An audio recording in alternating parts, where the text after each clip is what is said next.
Bonjour, toi qui m'écoutes.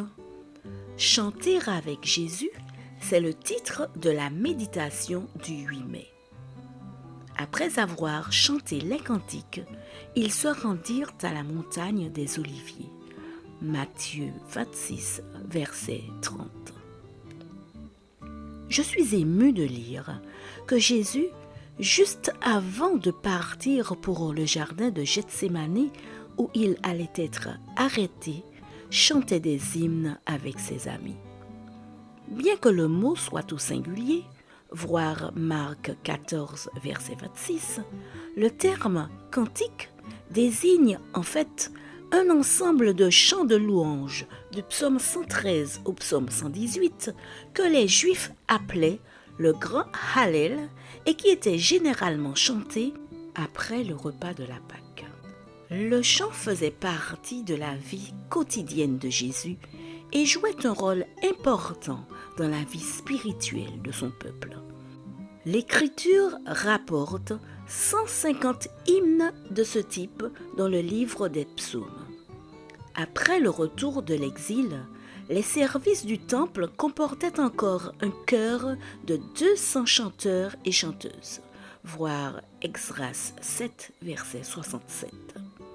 La valeur thérapeutique de certains types de musique était déjà bien connue à l'époque du jeune David, auteur de grand nombre de psaumes bibliques. Le réformateur Martin Luther, lui-même auteur de nombreux cantiques, nous a laissé un beau témoignage du bien spirituel que peut procurer le chant de mélodies inspirées. Il y a des jours où je n'en peux plus. Alors je prie, et il y a des jours où je ne peux même pas prier. Alors je chante.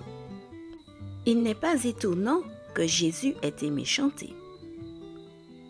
Par son chant, il accueillait la lumière du jour. Par des hymnes d'action de grâce, il a égayé les heures de labeur et apporté la joie du ciel à ceux qui étaient fatigués et découragé.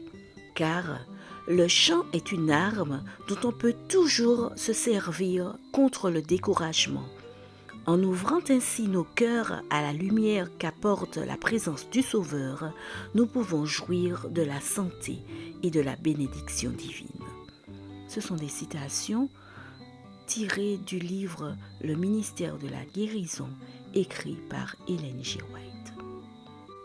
L'apôtre Paul, suivant sans doute l'exemple du Maître, a également invité les croyants dans Colossiens 3, verset 16, en disant « Exhortez-vous les uns les autres en toute sagesse, par des psaumes, par des hymnes, par des cantiques spirituels. » Cela a encouragé les jeunes communautés chrétiennes à continuer à chanter les mélodies religieuses d'Israël, psalmoi, à composer des hymnes dédiés au Christ et destinés à être chantés par la communauté, hymnoi, et à encourager la création de nouvelles compositions musicales d'inspiration personnelle, odes. Comme j'ai une petite voix, bien que j'aime chanter, je préfère fredonner un peu en écoutant les autres chanter. Leurs mélodies me font énormément de bien. Seigneur, merci pour toutes les bénédictions que tu m'apportes par le chant. Amen. Bonne journée sous le regard de Dieu.